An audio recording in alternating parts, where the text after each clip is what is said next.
Յուրաքանչյուրիս մոտ գալիս է մի պահ, երբ մենք ինչ-որ բանից վախ ենք ապրում։ Դա կարող է լինել առարկա, կենդանի կամ մեր կյանքում պատահած որևէ դեպք։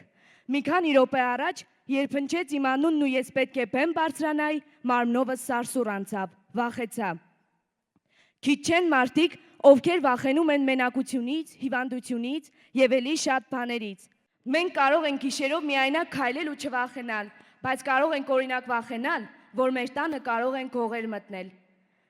Երբ դու վախենում ես, քեզ մոտ առաջանում է պաշտպանական ֆունկցիա, բայց երբեմն լինում են դեպքեր, երբ վախերն այնքան են խանգարում մարդուն հանգիստ ապրել, որ վերածվում են ֆոբիայի։ Համոզված եմ, հիմա ձեզանից շատերի մոտ հարց կառաջանա, իսկ վախն ու ֆոբիան նույնը չեն։ Իրականում դրանք տարբեր երևույթներ են։ Հոգեբան Ռոջեր Քովինը նշում է, որ վախը մարդու արձագանքն է շրջապատի երևույթների նկատմամբ, եւ այն բնորոշ է բոլորին, իսկ ֆոբիան վախի ավելի սուր տեսակն է, երբ մարդն այնքան է վախենում, որ ժամանակավորապես կորցնում է որոշակի ունակություններ, օրինակ խոսելու, շարժվելու։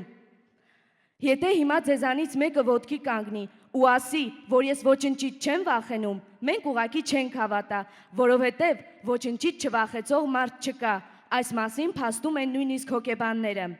Քանի որ ես էլ ձեզանից մեկն եմ, ես էլ մի փունջ վախեր ունեի։ Փոքր տարիքում ես վախենում էի տանը մենակ մնալուց, առանց որևէ մեկի ուղեկցության սենյակ չէի գնում, եթե այնտեղ լույս չէր վառվում։ Սրանք վախեր էին, որոնք ժամանակի ընթացքում անցան, փառք Աստծո, չվերածվեցին ֆոբիայի։ Կարծում եմ, ձեզ նաև կհետաքրքրի, թե ինչ վախեր են ունեցել հայտնի մարդիկ։ Օրինակ, բոլորիս հայտնի Իոսիֆ Ստալինը վախեցել է, որ իրեն կթունավորեն։ Այս վախն անվանում էին տոքսիկոֆոբիա։ Ավելի տարօրինակ ֆոբիա ուներ հոգեվերլուծաբան Զիգմունդ Ֆրոյդը։ Նա ուղղակի վախենում էր պտերներից։ Նիկոլայ Գոգոլը, երաժիշտ Ջակոմո Մեյերբերը, Ջորջ Վաշինգտոնը, նրանք վախենում էին կենդանի թաղվելուց։ Այս ֆոբիան անվանում էին տոքսիկոֆոբիա։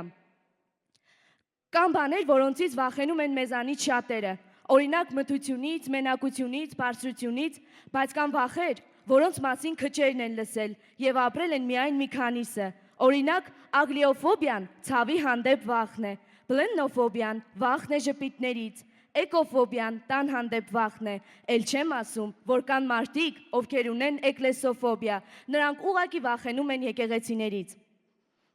Ասեմ, որ ես էլ ունեմ ֆոբիա։ Իմ ֆոբիան առաջին հայացքից թվում է բոլորին զվարճալի, բայց ինձ համար այն ուղղակի սարսափելի է։ Իմ ֆոբիան անատիդաերոֆոբիան է, վախ, որ ինչ-որ տեղ թաքնված է սակ։ Ես համոզված եմ, որ աշխարհի ամենավտանգավոր ու ամենասարսափելի կենդանիները դրանք սագերն են։